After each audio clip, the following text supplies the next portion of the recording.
So this webinar focuses more on the turbo machinery additions in the 2014 release. And I'll give you guys a quick overview of today's session. So for those of you who weren't on the previous or didn't view the previous webinar, I'm just going to give a quick introduction to the applications and capabilities of Flownex. And after that, I'll go into a demonstration of the rotating component library of Flownex and also go through an example system model of a secondary flow system. And then at the end, there'll be 10 to 15 minutes for any questions.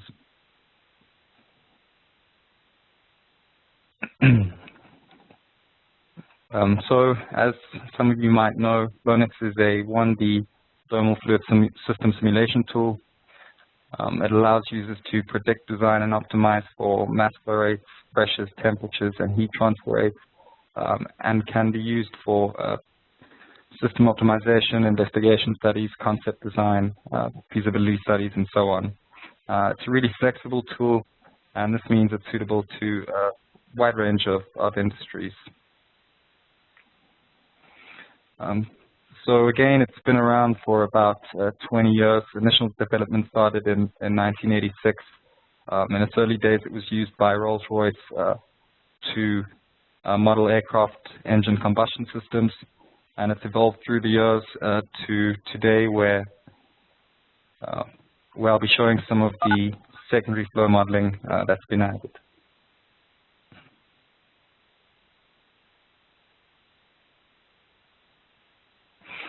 So here are just some of the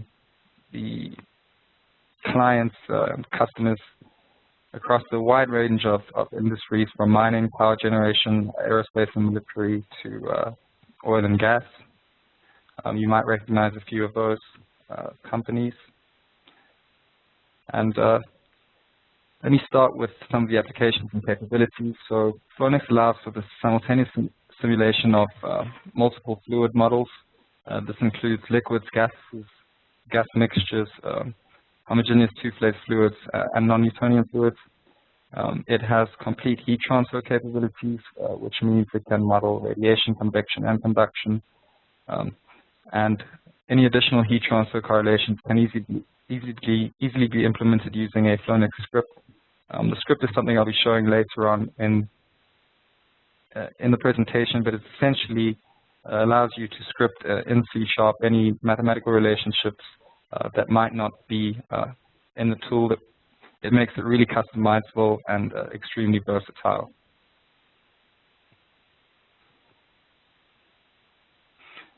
So Flownex comes with a large library of standard components. The component models are based on either geometry, based fundamental principles, or empirical data, which allows users to model any type of component in a specific range.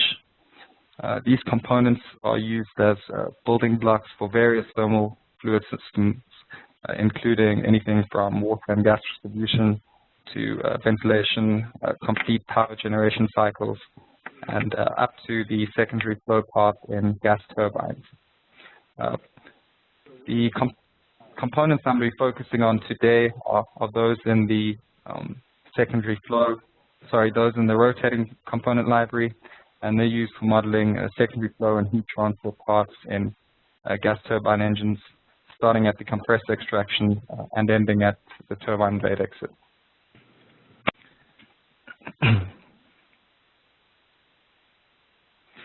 In addition to some of the flow components or library components, Flownex has a number of tools, additional tools.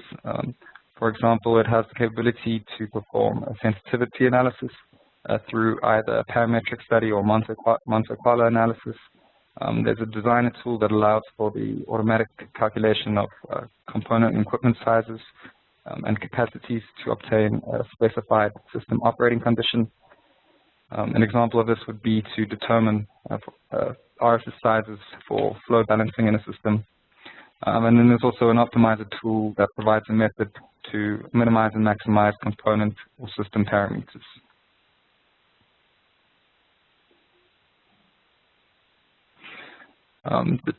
Flownex has a very open architecture. This means it can easily be integrated with many third-party external softwares. There are multiple levels of integration with Microsoft Excel already built into Flownex. This includes an embedded Excel workbook and the automatic generation of input and results reports in Excel. There's also a link to Engineering Equation Solver, Relap, MathCAD, and an OPC server, and more recently, ANSYS Fluent and ANSYS Mechanical. So the user extendability allows users to link to almost any third-party software. It was recently done for a link was created to ANSYS Fluent. This is done because component boundaries generated in Flownex are useful in CFD simulations, such as inlet velocities, pressures, temperatures, and mass flow rates. And Flownex can be also used to validate and test components that are characterized in CFD simulations.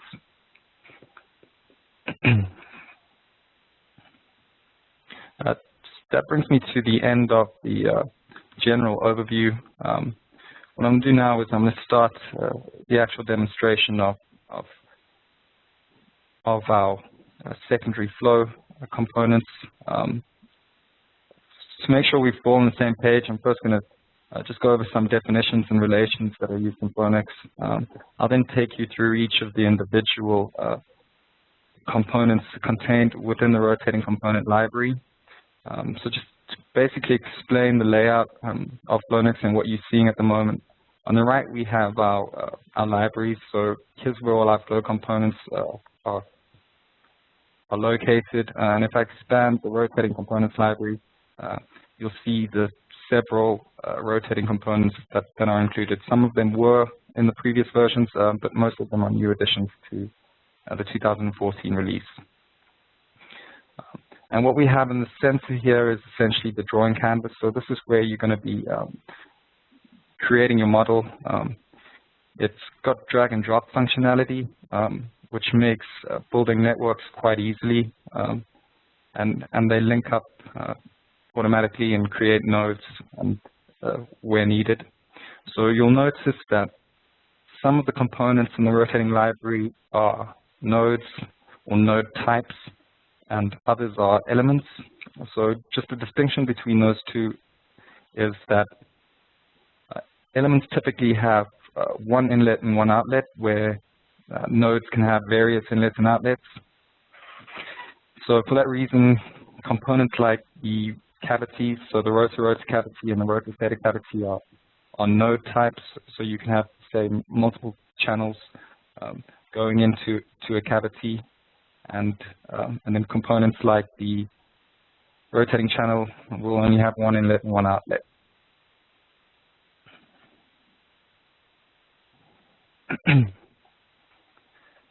So before I go into the detail behind each component, I just want to show you the overall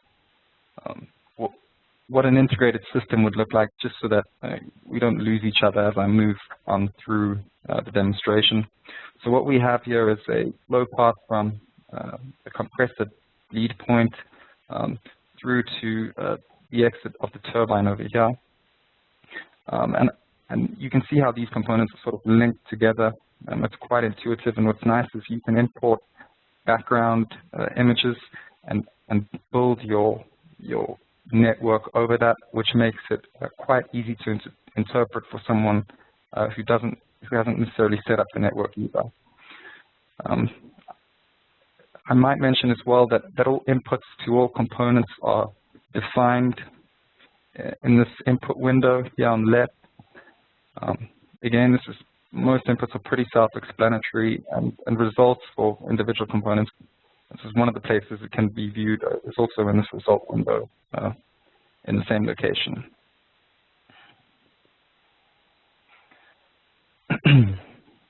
Okay, so let me just start with some of the definitions and relationships In Flownex, we always use a absolute total pressure in the matrix solution. What I mean by that is, so specified pressures on boundary conditions or results on a node are always absolute total pressures.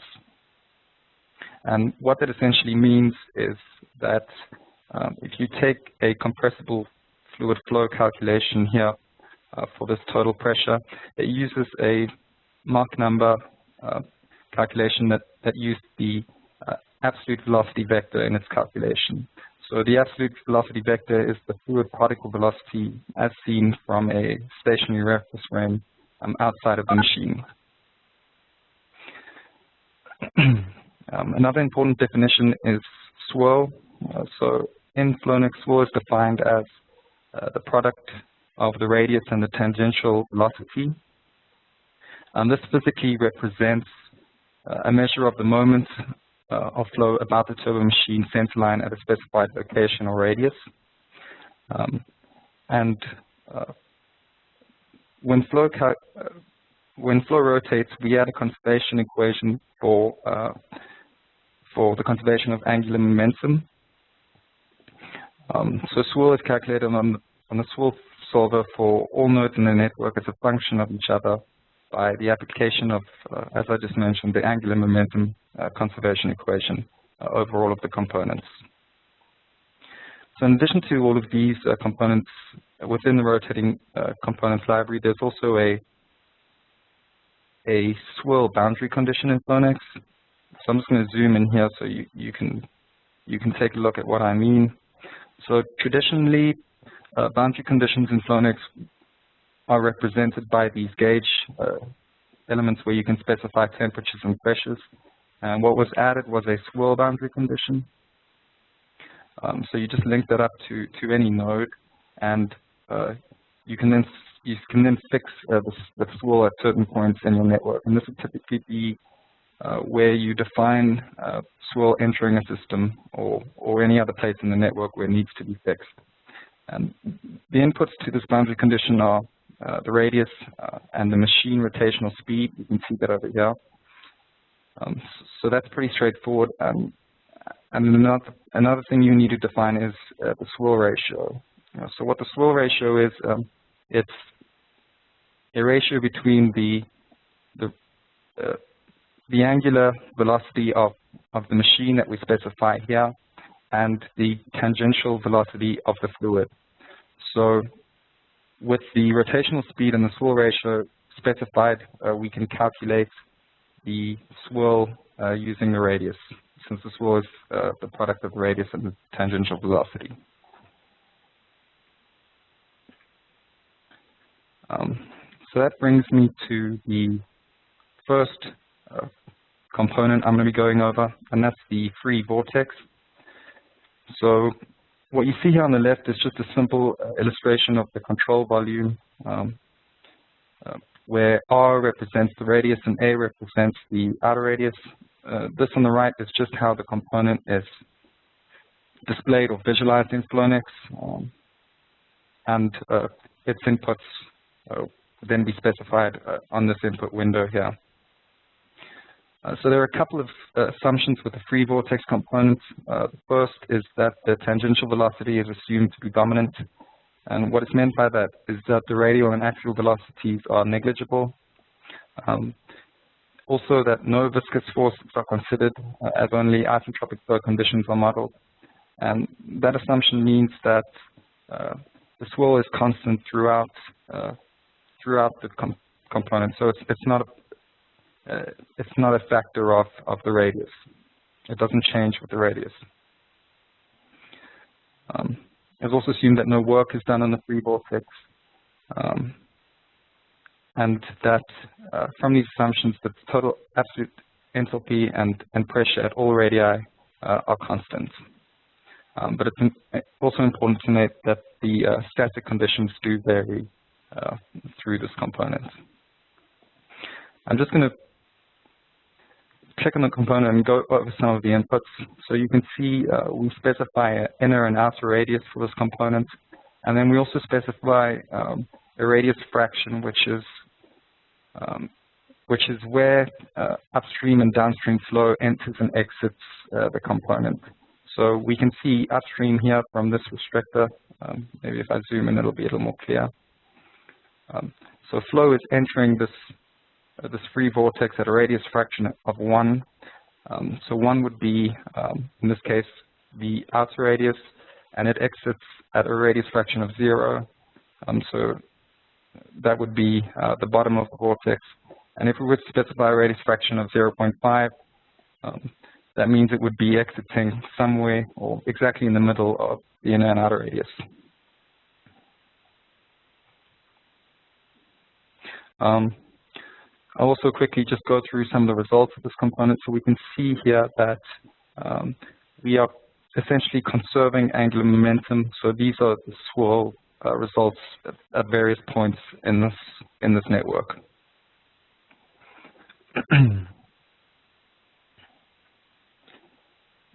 Okay, so that brings me to the forced vortex. Again, here we have just a visualization of or an illustration of the control volume.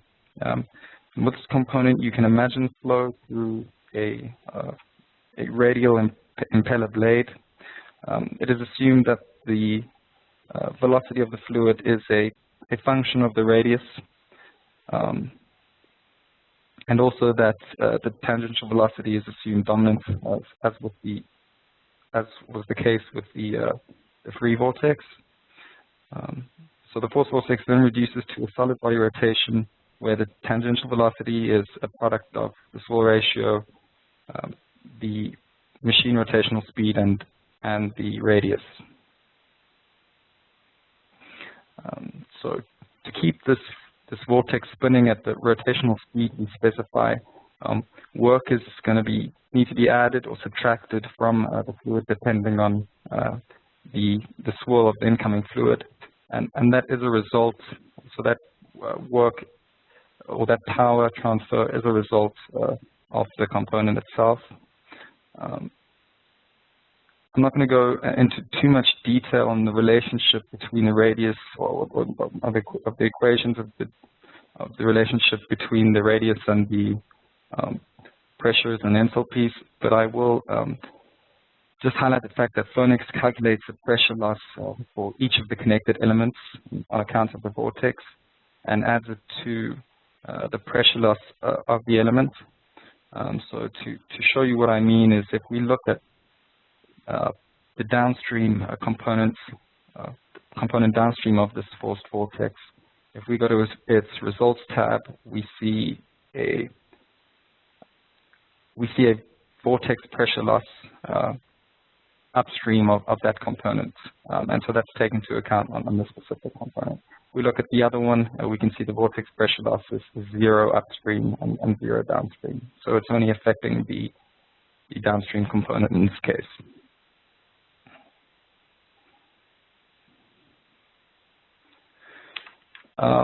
Next, I'm going to move on to the rotor and rotor stator components. So in essence, this is the same as the forced vortex, the only difference being that Flownex uses a local moment balance on the disk surfaces. I'll zoom in a bit more so you can see the actual equation. So here we have the moment of the rotor, the moment of the stator, and then the moment of the flow entering and exiting. And what's also taken into account in this equation is the moment that you have added due to rotor bolts. So you can specify if there are any bolts on either of the surfaces. So if it was, for instance, not a completely flat surface, but you had some bolts coming out, you could have that be an input here just by adding it to the component. We can see what Flownex needs to calculate that is just a radius fraction. So where on that surface the bolt is, its area, and a drag coefficient. I'll go through some of the inputs as well. Again, we have an inner and outer radius and radius fractions where flow is entering and exiting the component. and a rotational speed. And then also this component,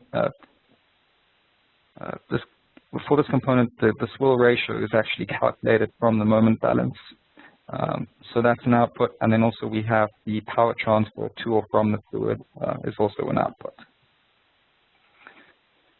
The rotor is pretty much exactly the same as the rotor stator, but instead of a rotor stator, we have two rotors taken in here for the moment balance, and essentially the inputs are the same.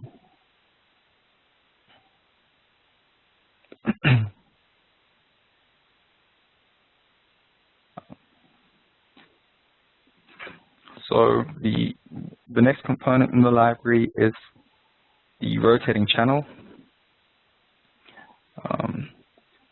Again, here we see an illustration of the control volume of the rotating channel. Typically, it's used to model cooling flow inside rotating discs and blades. It can be orientated. There's a pre-selected orientation of either radial, axial, or it can be a combination of both. So in the case where you have an angle or a geometric orientation that is not either axial or radial, you can specify geometric angles that define the inlet and outlet orientation. These are two angles. It's alpha and beta. So alpha is always between 0 and 180 degrees, and that is the angle between the axial component and the vector, and beta is then the angle between the radial component and the projection of that vector in the radial and tangential plane. So with that, you can define arbitrary geometric orientations for both your inlet and outlet of that channel.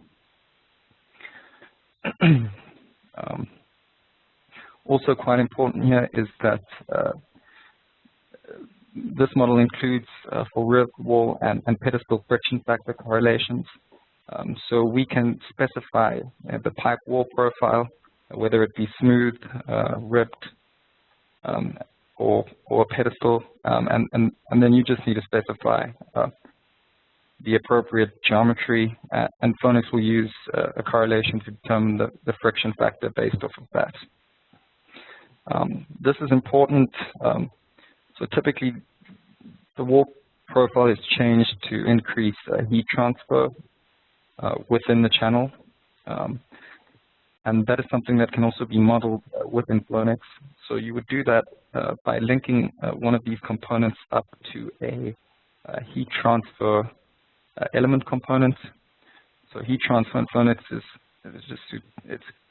it's quite simple once you grasp it, but it's modeled using this heat transfer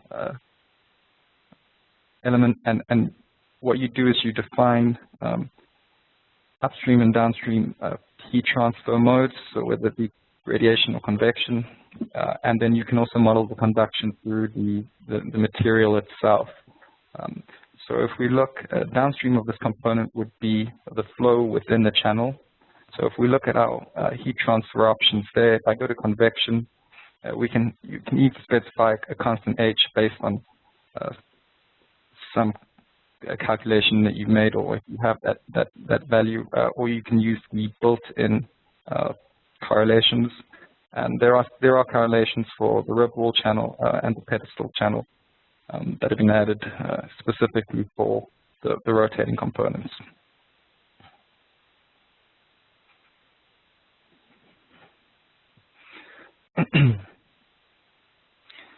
Let me see if I've covered everything here.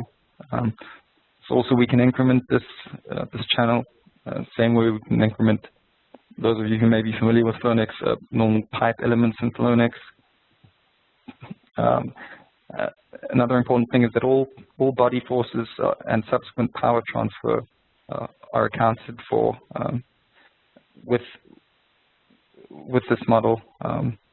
And I think that's pretty much it. If we look at the inputs again, they're pretty standard in what you would expect for this type of component.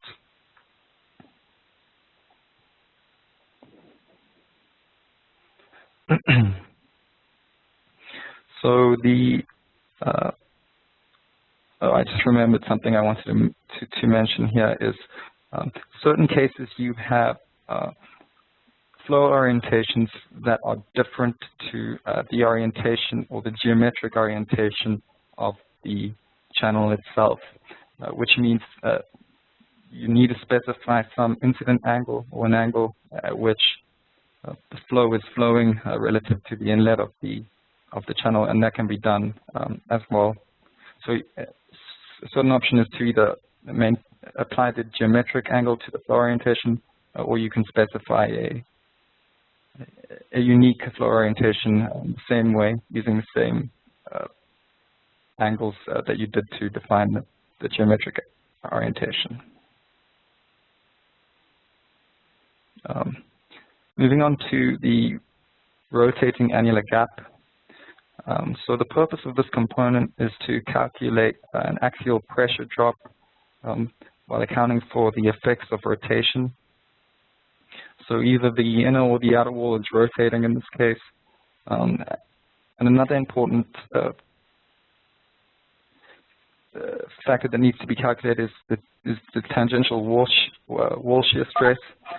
This is used in the calculation of the power consumption and in turn the change of temperature within that fluid.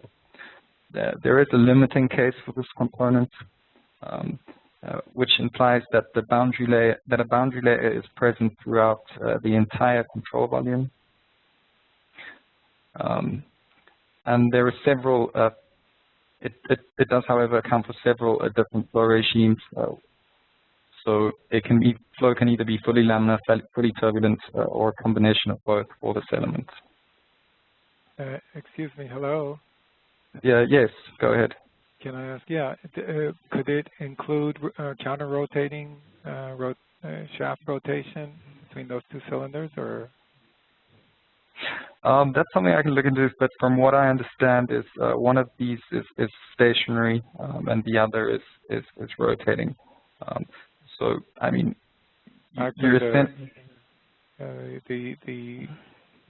the arrow rotations are indicating counter rotation. Well, it's essentially just the relative velocity between these two surfaces. Right. So, right. So you just give it one speed, and that's what it's taken into account. So yes. I'm going to move on to the lab seal now. So the Flownex has quite a comprehensive labyrinth seal model. There are two distinctions I want to make. The first is between a staggered labyrinth seal or a straight labyrinth seal. So the staggered labyrinth seal has one of the walls has a varying profile. And obviously the straight labyrinth seal is both are straight.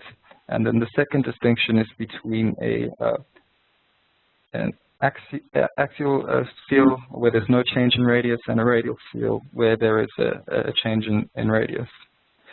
So there are also two models in Flownex. One is a lumped model based on a single equation, and the second is a discretized model that treats each tooth as a separate component. So each tooth is an element that has a cavity upstream and downstream of it.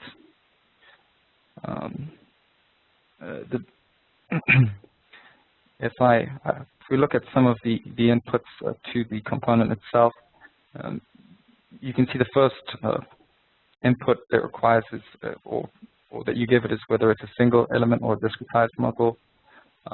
You can then specify either a constant discharge coefficient, or you can have it be calculated using a sharp edge equation, or it can be chart defined, which means it's getting that discharge coefficient from a table in the database. Then geometry, you can specify whether it's straight or staggered, and then also the seal orientation, whether it's radial or axial. And then the rest of the geometric inputs are pretty self-explanatory: number of teeth, width, pitch, tooth clearance, and so on.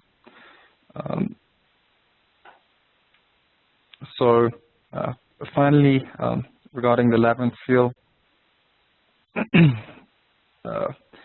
both the models account for a kinetic energy carryover. So in cases where the seal pitch is very small and there's no stagnant conditions between the teeth, it results in a decreased pressure loss over your labyrinth seal, and this is something that Flownex does take into account.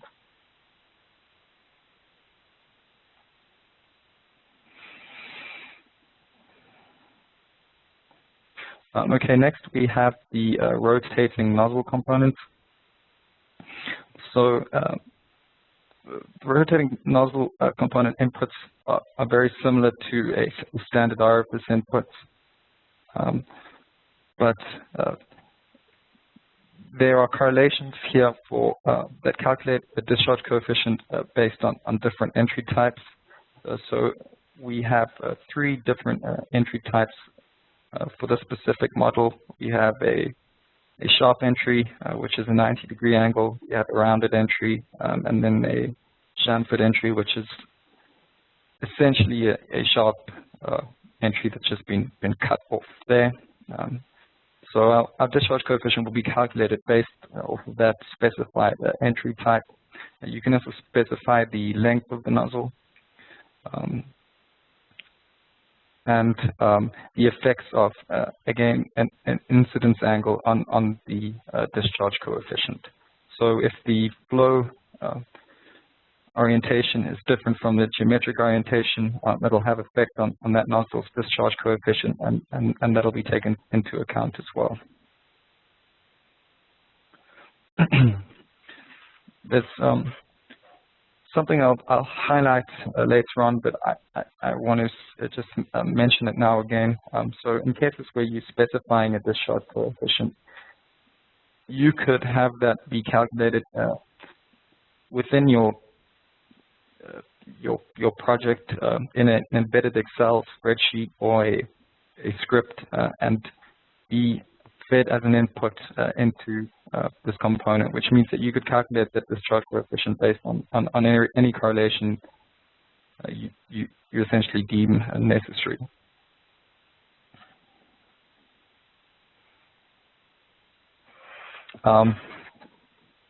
Final note on this component is the ability to model choke flow. So in cases where our relative velocity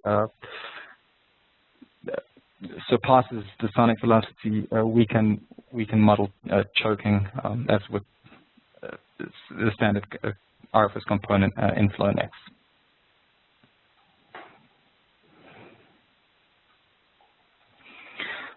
So finally, that brings me to the integrated system here. I'm going to go through it component by component. Essentially, we have inlet temperature and pressure specified here of that bleed air, and we have that air has some swirl initially that we account for by using the swirl boundary condition. It then passes through this restrictor element. So the restrictor itself is actually taken from, not taken from the rotating components library in Flownex, but just from the standard library. And what this shows is that you can link components, non-rotating components to rotating components.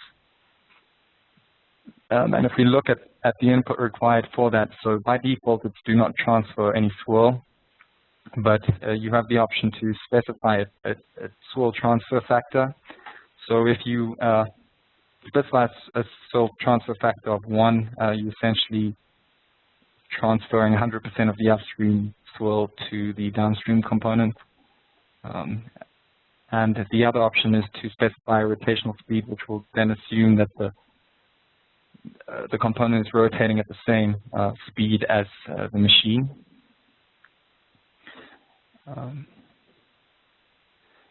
So downstream of this restricted with loss component, we have a rotor stator cavity. Let me just, so we're all on the same page, just explain what sections of this specific image you're seeing are rotating and which are stationary. So this in light gray at the bottom of this one orange line here is all rotating. Here we have our flow path in dark gray, and then we have a stationary section up here at the top. So this is essentially representing a rotor stator cavity between this rotating and stationary section over here. If we look at the, so we have an in and outer radius specified. If we look at the connections, we see the upstream component is the restrictor, and that's at a radius fraction of 1, which means it's entering at the top. And then the downstream component is a rotating annular gap, which is exiting at a radius fraction of 0. So it goes from this rotor stator cavity, it enters into the rotating annular gap, then branches into this stationary section here, which we modeled using a rotating nozzle with a speed specified as 0. We used the rotating nozzle and not just the standard nozzle because we wanted to take the effect of the incidence angle into account in this case. So it then goes through the stationary section, back out into another rotor stator cavity. At the bottom here, the second branch, we see a labyrinth seal. It's a straight labyrinth seal. We specify the number of teeth, the geometry, and the rotational speed, and so on. And then this keeps going through a combination of rotor stator and rotating annular gaps. I'm just going to move ahead towards the end here to a certain section I want to highlight. So within the blade here, we just assumed a forced vortex. And what these elements here are the script components. So we've used a standard non-rotating orifice or restrictor here, and we've calculated the discharge coefficient using the script. So if I open it up, we can see it's just C# language that allows you to script in any relationship or correlation based on inputs pulled from your network using these data transfer links, and then you can feed the output as an input to your components. So here we're specifying a discharge coefficient, and all we're essentially doing is accounting for the effect of the incident angle on the discharge coefficient using the script instead of, we could have just used the actual rotating component nozzle, nozzle component as we did down here. At the outlet, we have total absolute pressure specified at the blade exit and at this flow path exit as well as exit boundary conditions. That pretty much sums up this simple example. If there are any specific questions, feel free to ask me now, and I'll go over anything I need to. Well, I don't recall, is this only for the pressure drop, or it also calculates the internal flow, which provides you some internal HTC? Is this code capable of doing that? Sorry, can you just repeat the last part of that question? So, yeah, because in our in-house code, we not only calculate the pressure drop across the element, we also have the formulations to calculate the internal heat transfer coefficient. Is this right? capable of doing yeah. that? So it's not just a pressure drop calculation. So obviously there are changes in internal energy and temperatures and enthalpies that are taken into account. I'll just show you some of the typical results of one of these elements. We can see pressure, temperature, both static. I see some speed value there. Okay. Yeah, and also you can completely model all heat transfer to this path as well, using the heat transfer element that I showed you briefly in the middle of the presentation. Okay. Now you have every entry with the dimensions, the units of that parameter. Do the code take care of, all the different dimensions entered, or like the classic answers, the user has to be responsible to make sure all the units are, consistent with each other? So no, the code takes care of that. You can specify different units to different components. What the solver does is it'll automatically in the background convert everything to SI units, and then the output will be displayed in any unit form you want. So you can also, for example, if you look at one component, you can have different length units specified on the same component, and that doesn't really affect the simulation at all. You can also change the global unit system of the simulation if necessary. Okay, thank you. And you can do that at any time as well, right, Stephen? Right. If there aren't any more questions, I'm going to go ahead and end the meeting. I'm going to put my email address up here on the screen. It's stephen.turan@pedinc.com. If any of you have any additional questions after the meeting, feel free to contact myself or Roy Haney. He's our account executive. I unfortunately don't have his email up here, but it's roy.haney@pedinc.com. Thank you very much.